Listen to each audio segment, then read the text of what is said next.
जिस दिन आपको यह महसूस हो गया आपके सामने बिल्कुल 3 बित्ते भर के ऊंचे मंच पर खड़ा व्यक्ति बिल्कुल आपके जैसा है, बिल्कुल साधारण है या आपसे कमतर है, वही व्यक्ति आपको प्रेरित कर सकता है। और आज आपके सामने आपसे कमतर व्यक्ति खड़ा है यहां पर। अभी मान के चलिए, मैंने यूपीएससी की तैयारी के लिए मैं दिल्ली गया था और बिहार, झारखंड, उत्तर प्रदेश में पैदा होने वाला हर लड़का जन्म के साथ गर्भनाल में ही यूपीएससी की तैयारी का पूरा मोटो लेके पैदा होता है। उसको यही बताया जाता है बाद में राष्ट्रपति बन जाना, लेकिन पहले यूपीएससी की तैयारी कर लो। और अगर पहले बन गए तो बाद में कर लेना, लेकिन पढ़ना एनसीईआरटी एक बार, मनोरमा ईयरबुक एक बार पढ़ना जरूर, है ना। तो मेरा भी वही था। मैं भी घर से जब बीए हो गया रांची सेंट जेवियर्स कॉलेज से, उसके बाद मैंने पूछा घर वाले से क्या, उन्होंने कहा पूछना क्या है, निकलो। ठेकुआ बनने लगा, नीमकी छकाने लगा, सतुआ बनाने लगा। और मेरे आसपास जो 2-4 लोग पहले ये कांड कर चुके थे, वो लोग सलाह देने लगे, जाइए मस्त होकर पढ़िए, चिंता न कीजिए। हम लोग निकल गए। उसके बाद मैं मुखर्जी नगर पहुंचा और मैंने यूपीएससी की तैयारी शुरू की। उसके बाद मुझसे कई लोग अब पूछते हैं लेखक बनने के बाद कि यूपीएससी छोड़कर लेखक बनने का विचार कैसे आया। तो मैं उनको बताता हूं, मेरा हुआ नहीं था। अब यहां पर बात है कि क्या मैं यूपीएससी फेल हो गया था? नहीं। जब आप किसी हॉकी के प्लेयर को क्रिकेट के मैदान में उतार देंगे और उससे कहेंगे रन नहीं बना पा रहे हो यार, आउट हो जा रहे हो यार, तुम तो खराब प्लेयर हो यार, तुम्हें तो खेलना नहीं आता है, भाई मेरे हाथ में हॉकी स्टिक दो ना, फिर देखो गोल। तो असल में मेरा यूपीएससी का जो तैयारी था ना, हॉकी के प्लेयर को क्रिकेट का बैट थमा दिया गया था।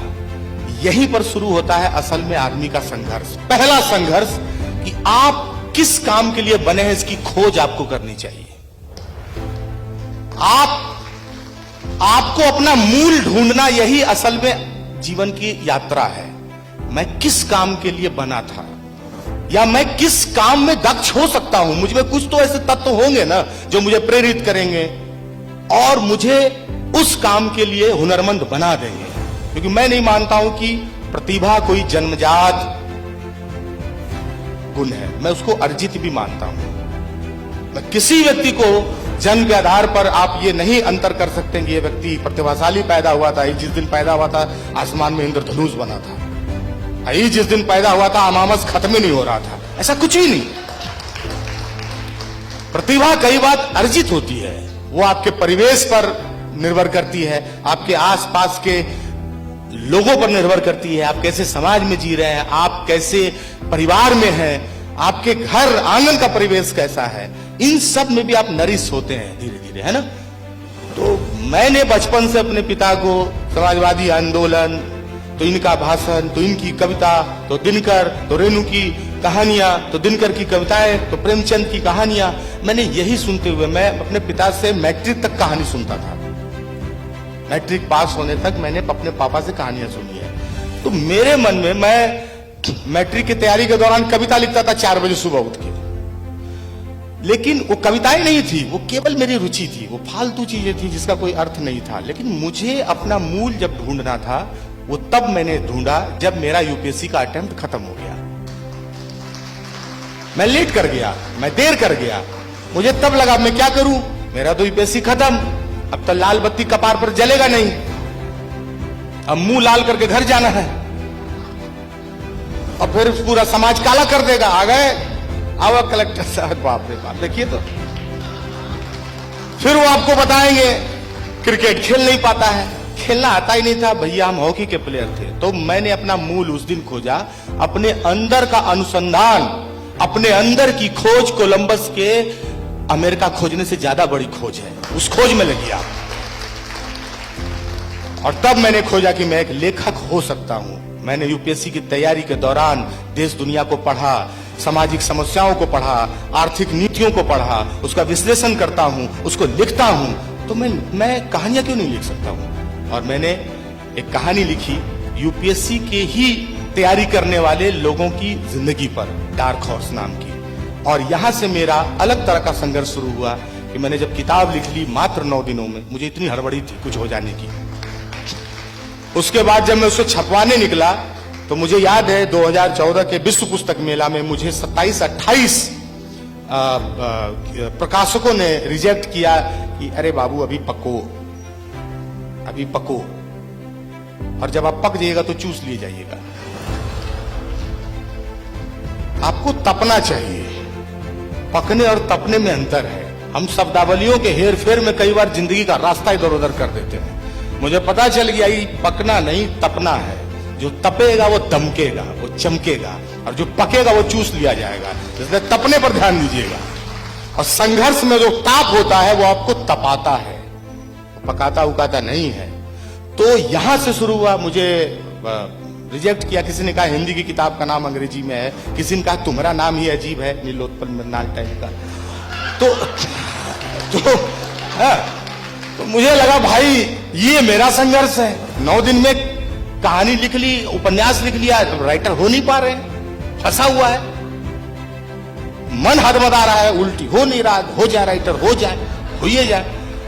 तो वहां से जो है उकता के मैंने सोशल मीडिया पर पोस्ट डाला कि मैंने राइटर बनना चाहा था, किताब तो मैंने लिख लिया, मेरी जिम्मेदारी थी, मुझे कोई नहीं छाप रहा है, अब मैं अपनी किताब खुद से पब्लिश करूंगा, मुखर्जी नगर में अपने दोस्तों के साथ ठेले पर बेच लूंगा। ये पोस्ट है मेरा। और मैं मुखर्जी नगर के एक प्रिंटर के पास गया, मैंने एक किताब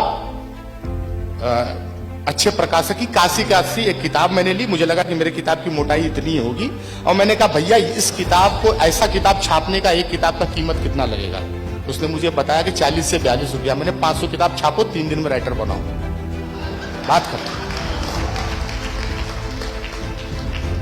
उसके बाद मुखर्जी नगर का प्रिंटर, उसको मैंने 2000 रुपया एडवांस दिया था। जब मैं राइटर हो गया वो मुझको कह रहा था आपका पैसा बाकी है। मैंने उसको प्रूफ रीडिंग किया, पैसा दीजिए, वो सब अलग झगड़ा है। फिर उसको बताया कि नहीं हम ठीक ठाक राइटर हो गए, झगड़ा मत करो उनसे, दुकान घेरवा लेंगे, वो अलग मैटर था।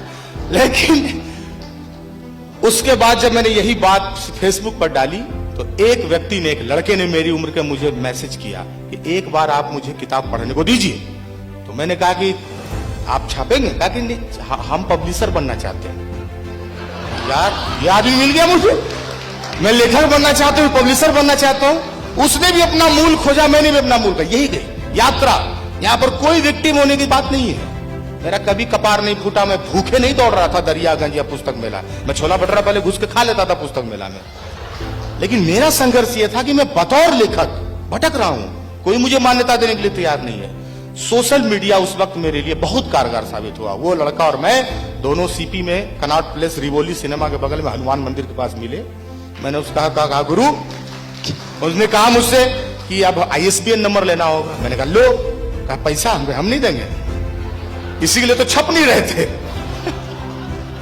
तब तो छप ही जाते।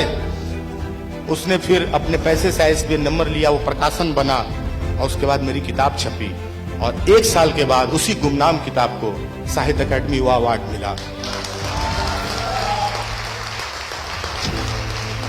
और यहां पर 2 बातें हैं। एक बात कि आपने जब अपने मूल की खोज कर ली तो फिर उस पर भरोसा कर लीजिए, क्योंकि वो अनुसंधान अचानक से नहीं आया था। मैंने दिल्ली उतरते किसी को देखकर लेखक बनने का नहीं सोचा था। मैंने 4 किताबें, 4 उपन्यास पढ़ के लेखक बनने का नहीं सोचा था। 7, 8, 9 साल की यात्रा थी मेरी जिसमें मैं लिखता था। 5 साल मैंने फेसबुक पर लिखा, तब जाके मुझे मेरा मूल मिला। लेकिन जिस दिन मिला उस दिन मैंने भरोसा कर लिया, कोई मुझे छापे न छापे, लेकिन जैसे ये किताब किसी के डेस्क पर जाएगी वो मुझे नोटिस करेगा, क्योंकि मुझे लगता है मैंने 10 साल की यात्रा के बाद अपने आप को खोजा है। तब खोजा है। हो सकता है उस खोज में मैंने सोने का खदान खोदा हो, उसमें से मिट्टी निकल आए, हो सकता था। लेकिन मैंने उस एरिया को खोजने में 10 साल लगाया था, तो वो इतना भी बंजर नहीं हो सकता था कि मैं उसमें अगर फावड़ा मारूं तो कोई फसल ना उगे, और वो उगा। और उसके बाद मेरे जीवन में एक ऐसा भी वक्त आया, मैं मुखर्जी नगर में खड़ा होकर सोचता था। 2 बातें मैंने सोची थी। एक ये कि इस सिनेमा हॉल में मेरा फिल्म लगेगा कि नहीं कभी, पत्रा सिनेमा हॉल में। दूसरा कि मैं जब प्रश्न पत्र पलटता था कभी, तो मैं सोचता था कि क्या कभी मैं इसका हिस्सा हो सकता हूं, और जीवन में पहली बार मुझे लगा कि प्रश्न जिससे भागते रहे जिंदगी भर कि हे भगवान ये आता नहीं है, ये आता नहीं है, वो भी जिंदगी में इतना रोमांचित करने वाला और इतना खुशी देने वाला प्रश्न आपके सामने कभी सवाल आता है। जब मैंने एक बार एक प्रश्न पत्र में देखा कि निम्नलिखित में से इस किताब के लेखक कौन है, जिसका जवाब मैं खुद था। तो जीवन में मैं यही मानता हूं कि जिस दिन आपने अपना मूल ढूंढ लिया उस दिन आपके लिए रास्ता आसान हो सकता है। और दूसरी बात, संघर्ष को कभी विक्टिम होकर मत देखिए। आपका मंजिल जितना विराट होगा बॉस, जितना विराट मंजिल होगा उतना लंबा रास्ता होगा, धैर्य रखिए। अगर आप छोटा मंजिल है कि यहां से हमको रेलवे स्टेशन जाना है तो 15 मिनट में पहुंच जाइएगा, लेकिन आप सोच रहे हैं कि यहां से हमको मुकामा जाना है तो उकताइए मत, बेगूसराय जाना है तो उकता कह रहे हैं, कैसे पहुंचेगा 15 मिनट में, टाइम लगेगा ना। तो हमारी पीढ़ी के साथ क्या है कि हम मोटिवेशनल स्पीकर को देख के अपना गति बढ़ा देते हैं, तुरंत हो जाएगा। देखा ये लड़का को, यहां से हम लोग को ये सोचना होगा कि हमें अपनी यात्रा सजग होकर धैर्य के साथ करनी है। और ये बिल्कुल नहीं सोचना है क्योंकि आपके आसपास जरूरी नहीं है कि वैसे ही लोग हों जो आपको प्रोत्साहित करें। कई बार अब तो सोशल मीडिया का दौर है, हर एक पोस्ट, हर एक विचार के बाद हतोत्साहित करने वालों की एक फौज है, लेकिन प्रोत्साहित करने वालों का भी एक समूह है। ऐसे समय में जहां सब कुछ अराजक दिखता है, यहां सुख और उत्सव भी अराजक दिखता है, लोग खुशी में ऐसे बनाते लगता बम पटक देगा।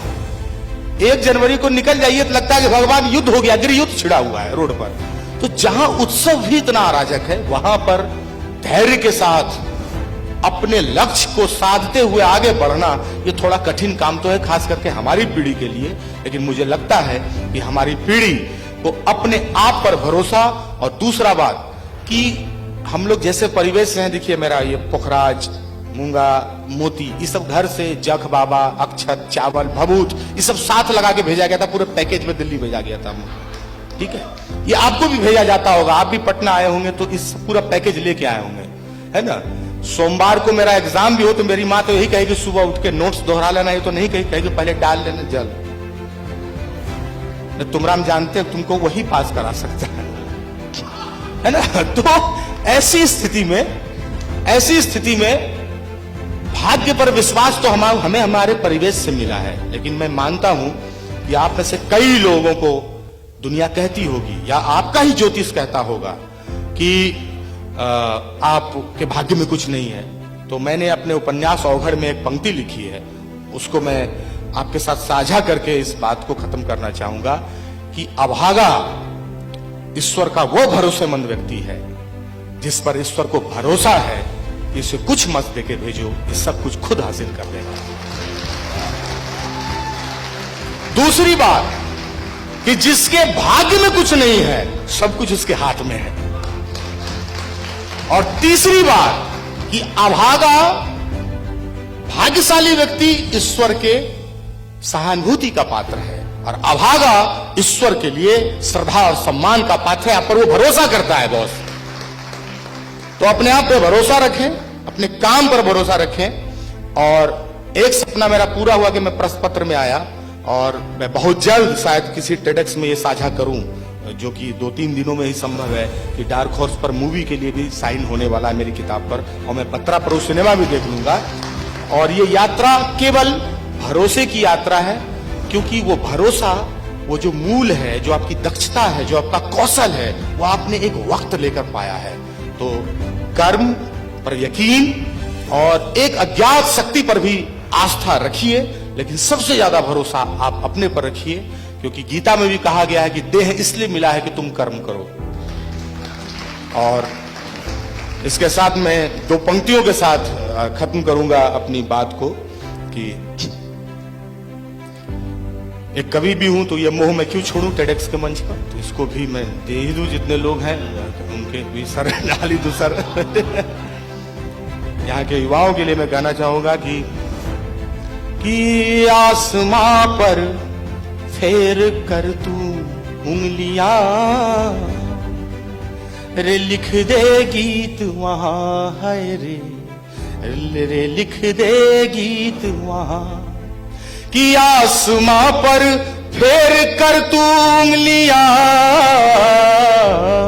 रे लिख देगी तू वहां, हार की छाती पे चढ़कर बैठ जा, रे लिख दे जीत वहां, है रे लिख दे जीत वहां। बहुत बहुत धन्यवाद। जय हो।